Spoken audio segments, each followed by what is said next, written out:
जय हिंद दोस्तों इस वीडियो में मैं बात करूंगा कि अगर आप एएलपी 2024 का फॉर्म भरे हैं तो अब जो वैकेंसी बढ़ गई है। यानी 5696 पहले वैकेंसी कितनी थी पहले, ये टोटल वैकेंसी थी 5696 ये पोस्ट है, टोटल इतने ही पोस्ट थे। लेकिन अभी रेलवे ने इसको बढ़ा दिया है क्योंकि ये सेफ्टी कैटेगरी में आती है और हमारे जो है लोको पायलट और असिस्टेंट लोको पायलट की बहुत ज़्यादा कमी है। तो ये जो वैकेंसी बढ़ा दिया है, बढ़ने के बाद कितनी हो गई है ये देख लेते हैं। बाद ये हो गई है 18,799। ठीक है, तो ये जो वैकेंसी है ये बहुत बड़ा नंबर है। ये एक तरीके से आपके लिए एक गोल्डन चांस है कि अगर आपने अच्छे से थोड़ा सा तैयारी अगर कर देते हैं तो आपका सिलेक्शन एएलपी में हो सकता है। तो इस वीडियो में मैं सिर्फ और सिर्फ उसी जो है सेफ स्कोर पे बात करूंगा कि ये जो वैकेंसी पहले इतनी थी तो उस पर सेफ स्कोर कुछ और था, क्योंकि उससे पहले मैंने ऑलरेडी एक वीडियो बनाया है जो कि इस पोस्ट पर है कि इस 5696 पर CBT 1 का स्कोर क्या होगा। लेकिन अब चूंकि वैकेंसी बढ़ गई है तो अब उस स्कोर का कोई मतलब नहीं रह गया है। अब हमें टारगेट सिर्फ और सिर्फ इसी पर लेके चलना पड़ेगा कि ये जो वैकेंसी है इसके लिए हमें सेफ जो स्कोर है वो क्या होगा। तो आपको बता दूं कि जो CBT 1 है, CBT 1 यानी कि आपकी जो परीक्षा है CBT 1 होने वाला है, जो कि स्क्रीनिंग नेचर का है, सिर्फ और सिर्फ CBT 2 में जाने के लिए है। CBT 2 की ही मेरिट डिसाइड करेगी कि आपकी ALP में नौकरी लगेगी या नहीं, क्योंकि उसी की मेरिट से आप जो है ALP बनेंगे। CBT 1 की मेरिट का कोई मतलब नहीं है, इसका जो मतलब है सिर्फ और सिर्फ CBT 2 में जाने में है। हाँ, अगर ये वैकेंसी कम रहता, 5696 था वैकेंसी, तो यह इसमें बहुत फिर मेरिट लाना पड़ता हमें।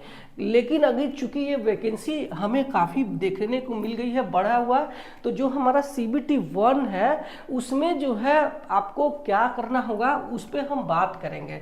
तो इस CBT को पास करने के लिए हमें पहले ये देखते हैं कि कितने क्वेश्चन आएंगे। तो ये 75 क्वेश्चंस हमें देखने को मिलेंगे और इसके लिए हमें सिर्फ और सिर्फ 60 मिनट मिलने वाले हैं, या इसको हम 1 घंटा भी बोल सकते हैं। 1 घंटे में 75 क्वेश्चंस मिलने वाले हैं और आपको बस इसी 75 क्वेश्चंस में से इतना मार्किंग कर लेना है ताकि ये CBT 1 एटलीस्ट एक जो है चक्रव्यूह टूट जाए और उसके बाद हम अगले पड़ाव में चले जाएं। अब CBT 2 में जाने के लिए हमें CBT 1 का जो बच्चा है वो 15 गुना पोस्ट यानी पद है, यानी जितने भी पद है उससे अगर आप मल्टीप्लाई 15 गुना करते हैं तो उतने बच्चे CBT 2 में जाने वाले हैं। और अगर हम इसका 18,799 से 15 का मल्टीप्लाई करेंगे तो ये शायद 2,82,000 कुछ आने वाला है। तो वो बहुत बड़ा नंबर है। और टेक्निकल क्वालिफिकेशन वाले बच्चे बहुत थोड़ा मतलब एज पर दूसरे, जैसे अगर आप NTPC का फॉर्म भरने जाएंगे तो वहाँ पे चूंकि कोई टेक्निकल क्वालिफिकेशन नहीं रहती है, लेकिन अगर आप टेक्निकल क्वालिफिकेशन से ALP या टेक्नीशियन का फॉर्म भरने जाते हैं JEE का, तो एज कंपेयर देन वो जो है हमें कम देखने को मिलते हैं टेक्निकल क्वालिफिकेशन वाले। तो ये जो 15 गुना बच्चे हैं वो 2,82,000 समथिंग, जो कि काफ़ी बड़ा नंबर है, तो उतने लिए जाएंगे CBT 2 में जाने के लिए। ठीक है, तो आपको बता दूं कि जो अनरिजर्व का पासिंग मार्क है, सॉरी इसमें जो पासिंग मार्क देख लेना, ये अनरिजर्व का जो पासिंग मार्क है ये है 40% और OBC एंड SC के कैंडिडेट है तो इनका जो पासिंग मार्क है 30% है, और ST का बच्चा है तो ये है 25% पासिंग मार्क है। किसका परसेंटेज, यानी ये 75 का परसेंटेज है। ठीक है। 75 का परसेंटेज है, तो अगर हम 75 का 40% कर लेते हैं तो ये हम मान के चलते हैं कि ये 28 से 30 के बीच में आता है। तो मैं 30 मान के चलता हूँ कि एटलीस्ट अगर आप अनरिजर्व में फॉर्म भरे हैं तो एटलीस्ट आपको 30 मार्क स्कोर करना ही पड़ेगा, नहीं तो आपको उस एग्ज़ाम में ही फेल कर दिया जाएगा, ध्यान रखना। तो एटलीस्ट आपको ये जो है 30 में 30, एटलीस्ट 75 में से 30 मार्क श्योर कर लेना, क्योंकि आप अनरिजर्व में अपने क्वालिफाई करने जा रहे हैं, ठीक है। इसके अलावा अगर आप ये जो है 30% आते करना है, ओबीसी और एससी में फॉर्म अप्लाई किया है, तो इस 75 का हमें 30% कितना देखने को मिलेगा, तो आई थिंक 23 के आसपास हमें मार्किंग देखने को मिलेगा। 23 मार्किंग अगर आप 75 में से 23 करते हैं तो आप पास है, वरना आप फेल है, ध्यान रखना।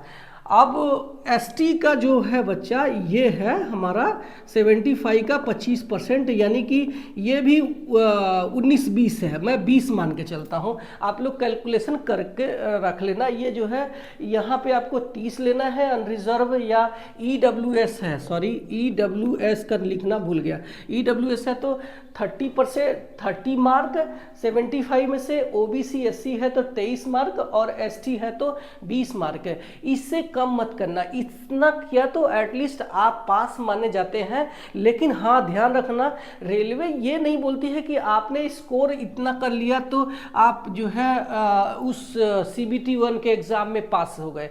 इनमें बहुत सारा लोगों को कन्फ्यूज़न है, उस कन्फ्यूज़न को मैं दूर करना चाहता हूँ। बहुत सारे लोगों ने सवाल किया है कि जब ये हमारा कट ऑफ 58 चला जाता है, 60 चला जाता है या 55 चला जाता है तो 40% का क्या मतलब है। तो 40% का मतलब ये है कि मान लो ये वैकेंसी जो है बढ़ के 50,000 हो गई, तो वहाँ पे हमें जो मार्किंग है वो बहुत जो है कट ऑफ नीचे चली जाएगी, तो कट ऑफ चली जाएगी। लेकिन फिर भी ये सीट खाली भी रहेगा तो भी चलेगा, बट ये 40% से कम अगर आप मार्किंग करते हैं तो फेल हो जाएंगे। इसलिए रेलवे मिनिमम जो है आपको 40% जो है पासिंग मार्क डाल दिया है, इससे कम नहीं करना है, इसके आगे ही आपको करना होगा। तो ये तो हो गया हमारा मिनिमम पासिंग मार्क। अब बात करेंगे कि आपको कितना स्कोर करना चाहिए जिससे कि आप सीबीटी 1 में क्लियर कर जाए। तो अगर आप अनरिजर्व या ईडब्ल्यूएस से फॉर्म भरे हैं तो आपको 38 से 40, यानी 38 प्लस मान के चलो या 40 प्लस में मान के चलता हूँ, 40 प्लस आपको मार्किंग करना ही चाहिए, इससे कम मत करना।